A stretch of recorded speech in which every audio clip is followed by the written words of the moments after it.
Good afternoon, Ryan McGough, the bodybuilding businessman and entrepreneur, and I'm coming at you live with a real estate video update, call to action, whatever you want to call it, and grateful and excited for the new opportunities that we have coming up. And we've been raising a lot of capital right now because it has been a very successful journey recently. Things have changed up.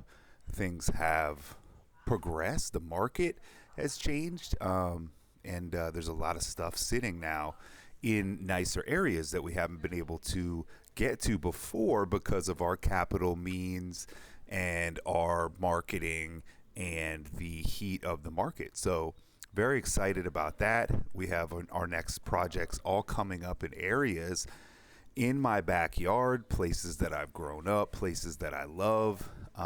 So first and foremost, like and subscribe, please. Sorry, I didn't mean to point at you. People don't like to be pointed at.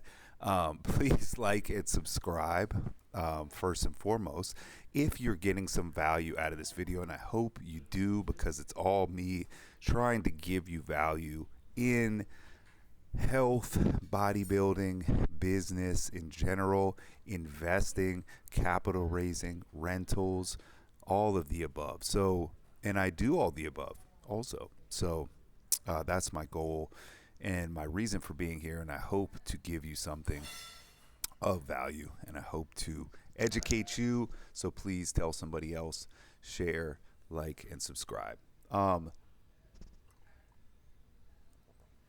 Coffee break. The pause is nice, you know, the pause is good. Got to remember to pause sometimes. It also adds a little bit of drama to it. If you say something and keep saying things as opposed to stopping and letting it soak in, there's definitely much to be said about that. So I am very much learning new things, how to communicate better, how to teach better, how to get more value to you by spacing it out and maybe shortening up the videos, maybe pausing a little more. So what are we doing? Why are we doing it? What is going on right now in the market? What is a successful type of strategy right now? I think I could give a little bit of information into that. So if you're looking at things now, what's really popular always is short-term rentals. We like those a lot. We're really scaling that this year. I am in Brazil right now, and I like to always hedge opportunities, right? There's one place that we just went to that's a really big Christmas place. And Christmas out here is actually the summertime. So it's the summertime here. It's the opposite of the equator. So there is beachfront places that are very hot in the summertime, which it is now. But the place that we went to, so Santa Catarina up north, is a good beachfront, and we wanna get a place there. And then out kind of where we are now is Atlanta, and we'd like that. We would like to, but it's a little more expensive of an area. And then we want to hedge that with a place that is really popular on the winter months, which is the mountains. And it might even get a little frosty, maybe potentially snow, something of that nature. So people like to go out there during the winter months because it's like a winter getaway. So we hedge kind of the popular summer with the popular winter. And that way we can have peak rents in the summer, and then when those fall, we get peak in the winter, right? But their scales kind of, hit at the opposite time. So when one is high, one is low, and then one is low and one is high. So that's how I like to pick up my Airbnbs. And the nice thing about out here is the dollar is 1/5. The Brazilian dollar, the real, is 1/5 of the US dollar. So something that is 500,000 is only 100,000 USD. One is, a million is 200,000 USD. So, we essentially really only need to raise like 200 to 400,000, and we have $2 million properties out here, right, that are hitting those Airbnb numbers, which are very similar to the relation of profit to dollar spent that it is in the U.S. So as you can imagine, as long as you get good places with good management and all that kind of stuff, and actually the level of luxury and amenities out here is actually a little better.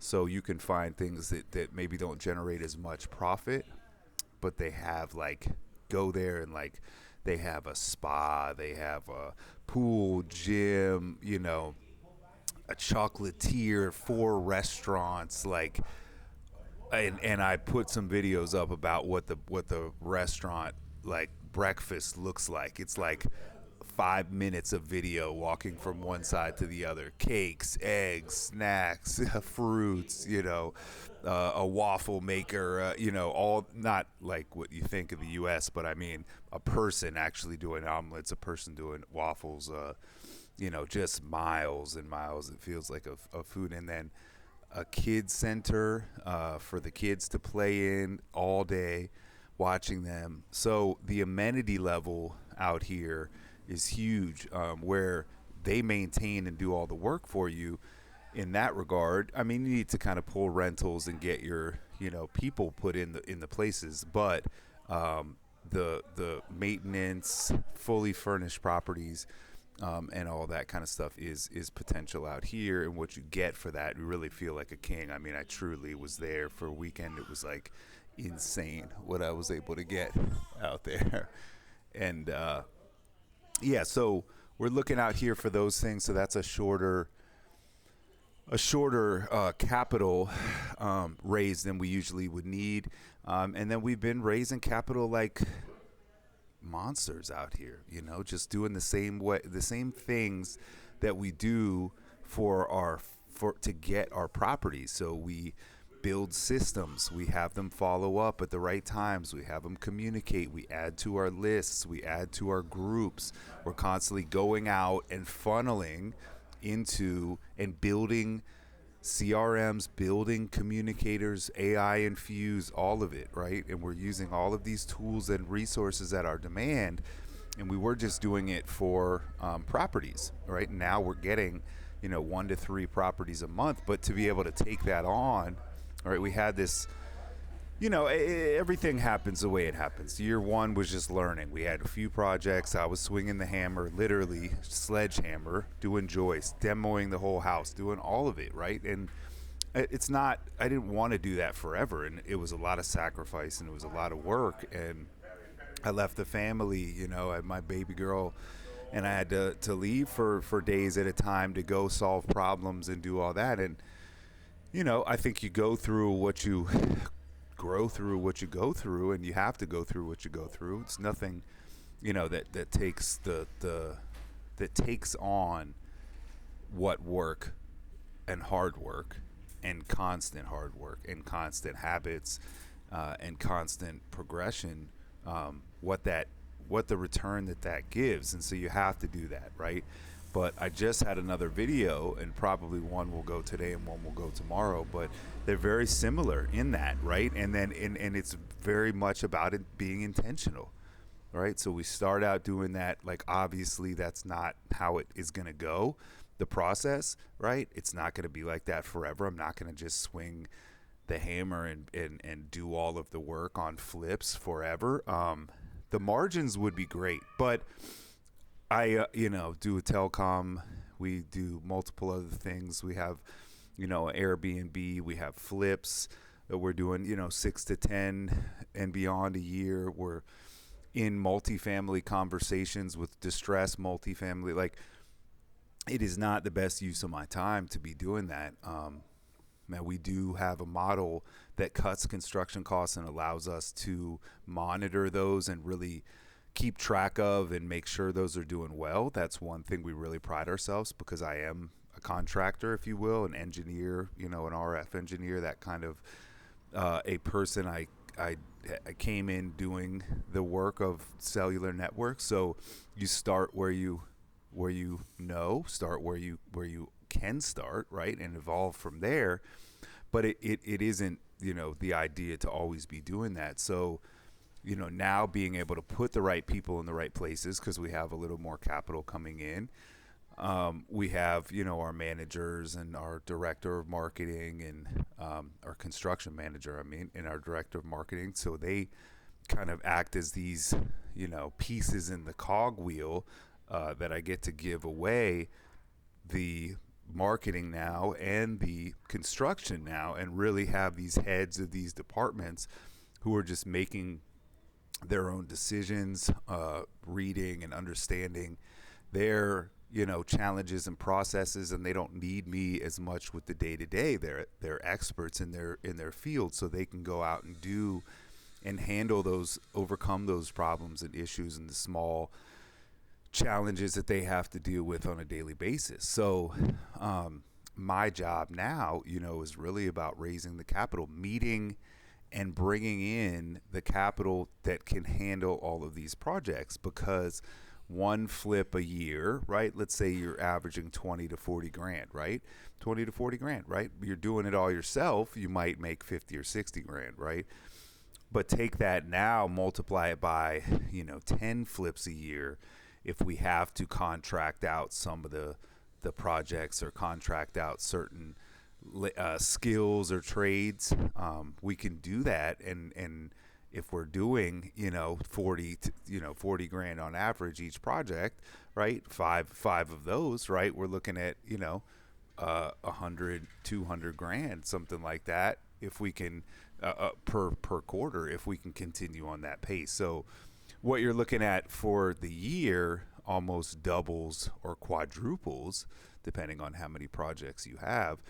Just doing 4 of these at 50 grand, right? We're at 200 grand, something of that nature. So if we just did one of those, would be 1/4 of where we're at, and then keep adding to it. And even though your kind of profits might slip just a little bit, it's still just having a bigger piece, or even a smaller piece of a bigger pie, which in turn ends up being a bigger piece at the end of the day. And I think it's all about growth. It's all about moving forward. It's all about putting more people on the team, having a great culture, giving them the opportunity, and that's one thing we believe in, is giving great jobs out, giving them out everywhere across the world, right?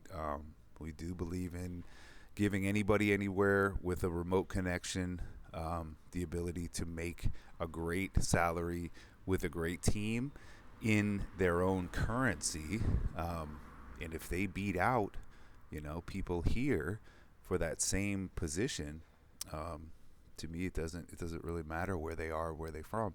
I think greatness has the ability to manifest itself in any person, anywhere, with any amount of challenges or anything that they have to go through and walk through in their own path, right? They're not making any excuses for that, to become great and to seize the opportunity that technology has brought across the world. So, and the freedom of education as well, through things like YouTube and things like what I'm doing right here. So this kind of thing that we're doing, with the flips in the Airbnbs is one side of it. We're also going and raising for 25 single-family homes this year in Class A areas, under the fundamental rule of real estate, if you will: buy real estate in great areas, right, and hold on to it long term.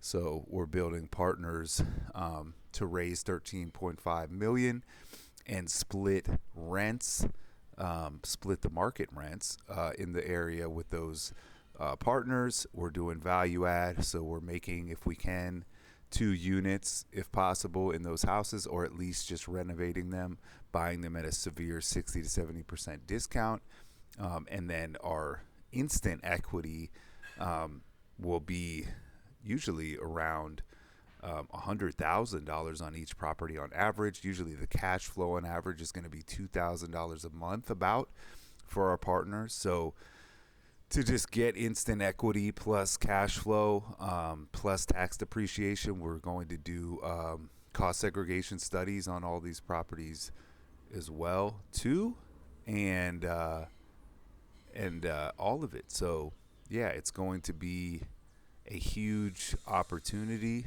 that we're going to bring to our partners, and it's going to be a great opportunity for ourselves over the course of this year, and it's going to be a great value add um, to make and update neighborhoods, as well as giving people better places to live. And with 2 units, it will also give more affordable rentals in very expensive markets like the DC metro area. So again, we're solving problems, we're finding solutions to problems, and I think that's where you get the biggest returns and create the best products and the best strategies, is when you can solve problems on a major level. So that's what the triple play is, giving our investors more. We're getting more for us at the same time, creating a win-win situation. We're putting out better rentals, upgrading neighborhoods, cleaning up areas at the same time. And so it's just a win-win-win situation. And then into multifamily, we're in negotiations with the 62 unit. That is another great strategy, but we're really only looking for distressed multifamily or value add multifamily, because it is a little bit of a higher risk class, just because of rents and the unknown with a lot of things, because multifamily is directly proportionate to rents. You know, you say, what is this worth? And you say, okay, well, what's the rent roll, right? Minus expenses. What's the profitability? With single family, it's not necessarily what it's worth in terms of rents. It doesn't really have anything to do with rents. You could have a house like in DC. There's some I'm looking at. They're like $700,000. I'm like, great. What is it rent for? They're like $1,500. I'm like, what? That's crazy. So it is not at all proportionate to the rents in single family, which is why it's a very low risk asset class, because whatever happens with rents doesn't mean it's just a supply and demand thing. It's what did the neighbors, right, buy their property for down the street. Okay, well, my property is worth that too now. So we still have neighborhoods that have a high competitive nature, and those prices are being driven up. We have neighborhoods that are slowing down, and those prices are going down. So single family is very low risk in that regard, and multifamily with the rents and kind of affordability and high interest loans that people got over the last year or two, we're seeing a lot of fluctuation in that market. So we're really hedging a lot of that risk by just keeping up with high distressed or high value add situations, where we kind of can control a little more of the equity that we get in that versus pretending or almost going a little too aggressive on what we think the numbers will look like right off the bat versus in a few years, like projecting that equity. So this month is our first month into multifamily, going after it, and we're already in negotiations with 2 properties potentially right now. So we'll see how that works. We're planning on keeping the marketing going on them and putting them, like we do for everything, into our marketing system, very much systematized, very much into the numbers and into the amount of touches that we hit.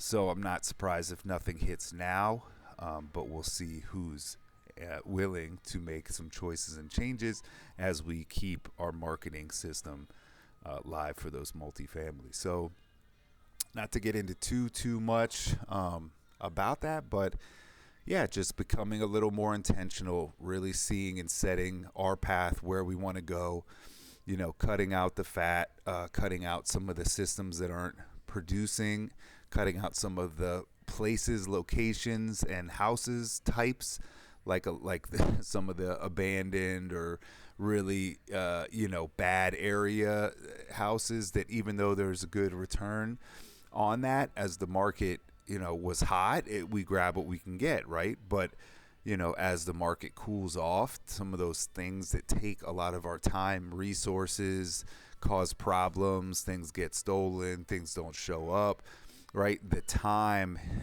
invested in that type of stuff right now, when we can get Class A stuff, we're not going to be spending as much time on that. We're going to be going Class A, right? Our flips right now, all of them that we have Virginia Beach, right? Place that I grew up going to.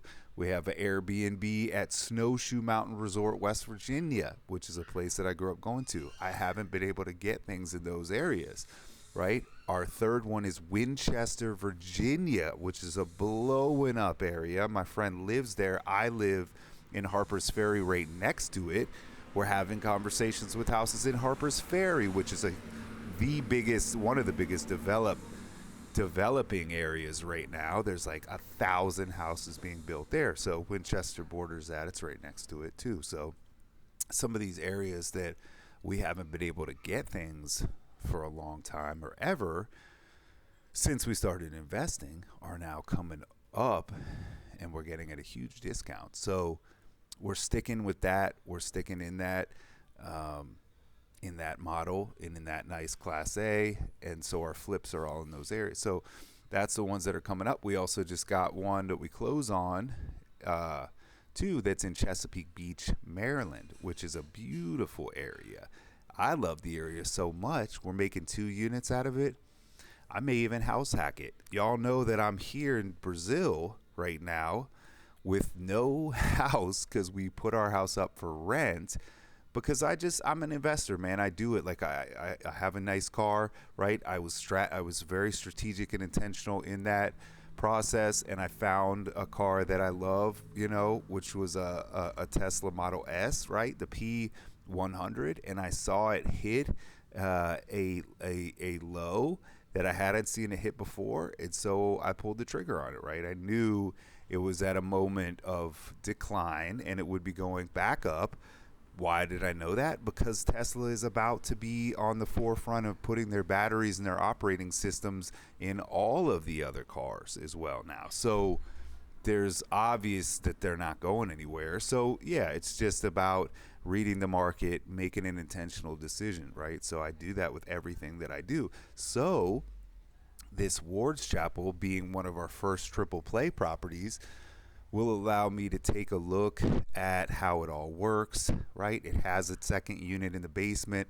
We're going to finish renovating that with drywall, painting, upgrading that kitchen, and then we're renovating the top unit too. So we're paying out an investor $2,500 per month, right, on that investment. Now, if I just put somebody in that basement unit and I rent out the top unit, right, I house hack into potentially a $0 or a very low mortgage, right? And so I get to manage it myself. I get to be there. We get to have that, 2-unit scenario, and then we can move to the next one, right? As we continue to get those type of properties that are coming in as well into a different place. So it allows me, and then we're cash flowing on that one, right? Because that's about a $5,000, which is why we're giving our partner $2,500 in cash flow. Once the top and the bottom, it should be about a $500 or a $5,000 per month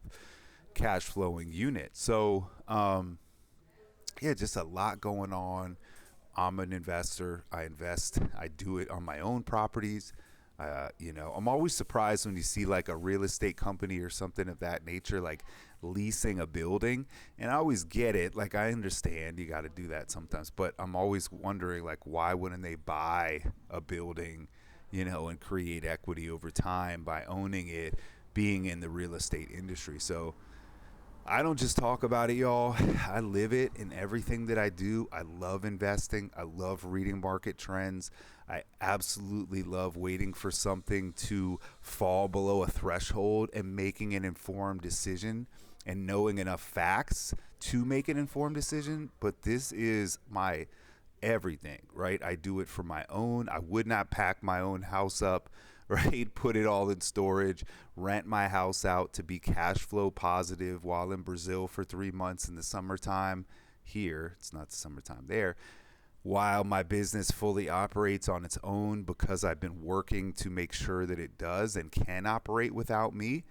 Um, and so, as we strategize and move forward, I get to do what my favorite thing is: reading market trends, reading numbers, making an informed decision on behalf of our company and our investors, raising capital, and just overseeing the constraints, the problems from a very high level, and walking people through them, challenging them through them, challenging them to be better at what they do and work harder at those things too. So it's really to for me to get to a point that I love to be at, and for me to get to a point that I thoroughly enjoy doing, and to keep us moving forward on our path to where we're going and what we're doing, and constantly keeping that growth minded and that abundance minded, path in the forefront of my mind while we make decisions and grow and exchange, products and properties for equity, cash flow, and all of the other stuff that we're trying to create for our investors. So, yeah, the idea is to better people, help people grow for ourselves and our partners, while creating opportunities, bringing capital, and bringing success for our investors and partners at the same time. And I'm grateful to be able to do this as a full-time job. And, I can't wait to see our renovated, house hack that we got going on, in Chesapeake Beach, Maryland, which is going to be a beautiful little beachfront place. And we're super excited to go from the mountains, to a little beachfront community with the strollers and the walking the dog out to the water every day. And, at the same time, being a tenant for our investors, so we can be there, be present, manage it, do what we say we're going to do for them, and minimize risk for them as their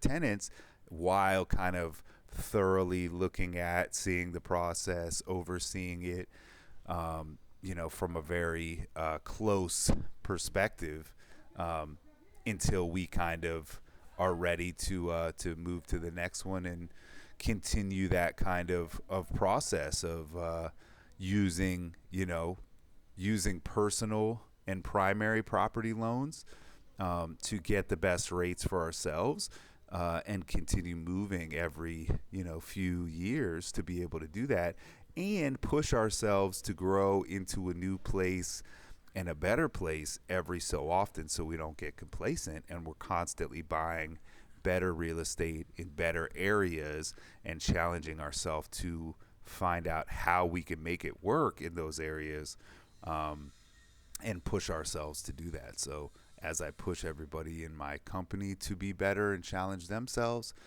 I push myself to challenge myself in the same way. So to our rent-free for 3 months and closing of the house that we are going to choose to live in for a little bit, which we have equity, cash flow, all of the above on too. It is an investment for us, so you better believe we'll be taking care of it very much and creating just win situations, strategizing, formulating plans, being extremely intentional with what we do and how we do it.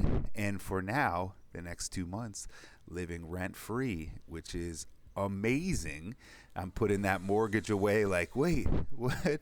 Oh no, it's all cash flow right now. It's all positive. So I put that in my profit account and watch that thing just keep stacking up, going up. And we'll keep you updated as we keep moving in and out of these flips. But for now, 2 closings this week, a flip and a long term. And then we have Virginia Beach closing the week after that, which is either a flip or a long term. We already have a second position investor on that, and we have some nice, I think either 100% investment in this one or a 90% from a capital partner there too. So everything that was on the table is off the table for now, but we will have some new opportunities coming up very soon. And I just can't wait for 2024, to be honest with you, because things are flowing, moving, maneuvering, and rolling. As my baby girl bothers and stops the video. Not bothers, no, I love her. But as she shuts it down for the moment. All right, y'all. Peace.